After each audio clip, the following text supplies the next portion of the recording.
ظلم پھر ظلم ہے۔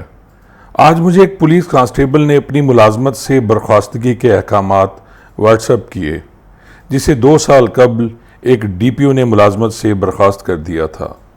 ملازم نے آر پی او سے اپیل نامنظور ہونے پر اس کی review appeal D I G establishment کو کی تھی، جو ریجیکٹ کر دی گئی۔ تمام احکامات پڑھنے کے بعد یہ ڈی آئی جی مجھے اذیت پسند لگا اور مجھے زمانہ قدیم کے وہ دن یاد آ گئے جب دشمن کا کوئی فرد قابو آنے پر اسے ایک دم موت کے گھاٹ نہیں اتارا جاتا تھا، بلکہ اسے اتنی اذیت دی جاتی تھی کہ وہ موت کی تمنا کرے مگر موت نہ ملے۔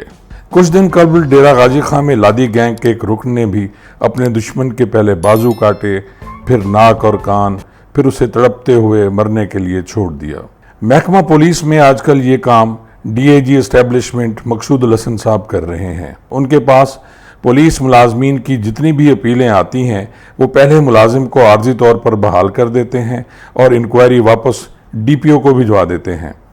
اس انکوائری کو 6 سے 7 ماہ یا 1 سال تک لگ جاتا ہے اور یہ ملازمین بغیر تنخواہ محکمہ میں اس امید پر کام کرتے رہتے ہیں کہ ڈی اے جی انہیں مستقل طور پر بحال کر دے گا، مگر ایسا نہیں ہوتا۔ انکوائری کے بعد جب ملازم عدل روم میں ڈی اے جی کے پیش ہوتا ہے تو انکوائری ملازم کے حق میں ہو یا خلاف، ڈی اے جی صاحب اسے فوری ملازمت سے دوبارہ برخاست کر دیتے ہیں، اور ایسا کام کوئی اذیت پسند انسان ہی کر سکتا ہے۔ اب تک کی پولیس سروس ٹریبونل کی وکالت میں نے دیکھا کہ پولیس کانسٹیبلان کی اکثریت غیر حاضری پر برخاست کی جاتی ہے۔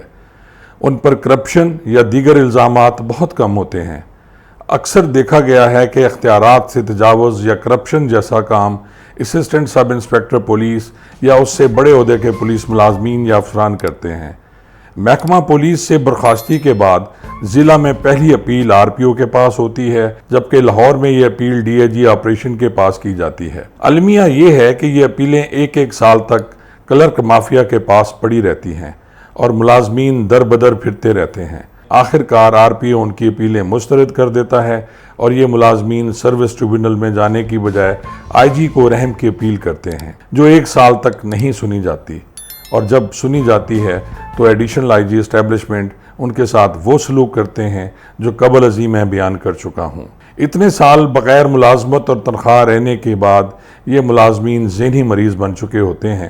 ان اپیلوں کا فیصلہ فوری اور میرٹ پر ہونا چاہیے، تاکہ اگر ملازم کی اپیل منظور نہیں بھی ہوتی تو وہ کوئی اور کام یا کاروبار کر سکے۔ امید اور ناامیدی میں بسا ہوا پولیس ملازم نہ صرف طرح طرح کی ذہنی اور جسمانی بیماریوں کا شکار ہو جاتا ہے، بلکہ اس کا پورا خاندان یہ دکھ جھیلتا ہے۔ محکمہ پولیس میں کانسٹیبلان کا سب سے بڑا مسئلہ چھٹی ہے، جو انہیں نہیں ملتی، جس کی وجہ سے وہ غیر حاضر ہو جاتے ہیں۔